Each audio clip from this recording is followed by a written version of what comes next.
You can have a meaningful dialogue, but you don't need those graphic imagery to purposely trigger and shame students who have had abortions.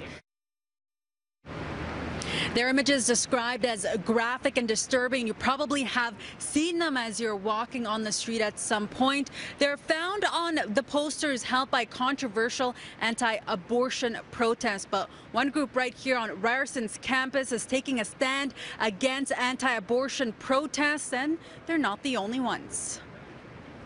We immediately took to the streets and created our own signs just to cover up some of the graphic imagery. A run-in with anti-abortion protesters last September is what led a group of students to create the Ryerson Reproductive Justice Collective, a kind of group that at times clashes with demonstrators. They are purposely trying, in my opinion at least, purposely trying to amp up some of our folks so they're getting that violent reaction. Cameron Harlick says they encounter protesters from the Canadian Centre for Bioethical Reform on a weekly basis at Victoria and Gould, steps away from Ryerson's bookstore.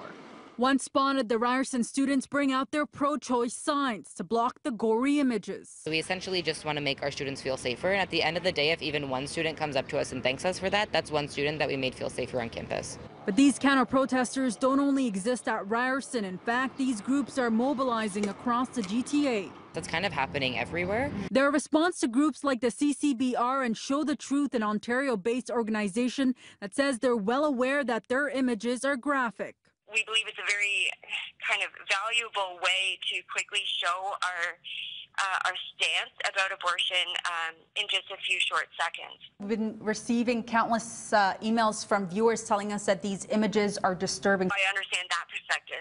But then we also get a lot of positive reaction. The images are just an effective way to really get the conversation started. The volunteer-based group says counter-protesters have also showed up at their demonstrations. You know, it can be frustrating when, you know, we're trying to speak up about this issue and others are trying to shield our message, and we feel it's our right to speak up about this and get the conversation going about what our tax dollars go to funding on a daily basis. But one group wants to change how anti-abortion groups market their messages.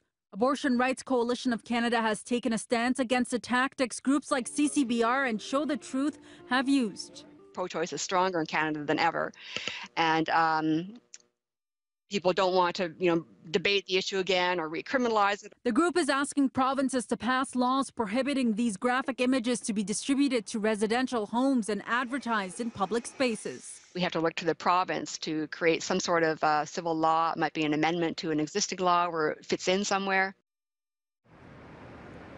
Now, Joyce, Arthur tells me the group, the Abortion Rights Coalition of Canada, will first set its eyes on Ontario to make those changes to the law.